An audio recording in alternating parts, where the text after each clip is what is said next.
समाजहित आणि नागरिकांच्या आरोग्याप्रती आपली कटिबद्धता जपत पनवेल महानगरपालिकेचे नवनिर्वाचित महापौर नितीन पाटील यांनी एक अत्यंत आदर्शवत आणि महत्त्वपूर्ण निर्णय जाहीर केला आहे।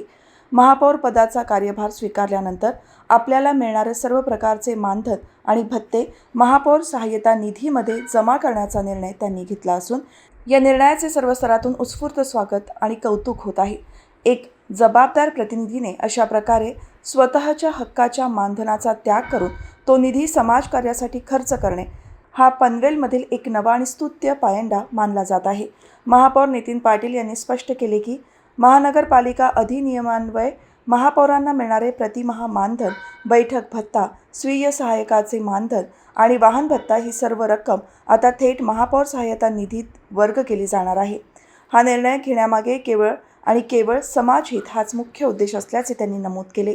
विशेषतः गोरगरीब नागरिकांना भेडसावणाऱ्या आरोग्यविषयक समस्या आणि इतर आपत्कालीन परिस्थितीत त्यांना तातडीने आर्थिक दिलासा मिळावा या उदात्त हेतूने त्यांनी हा निर्णय घेतला आहे।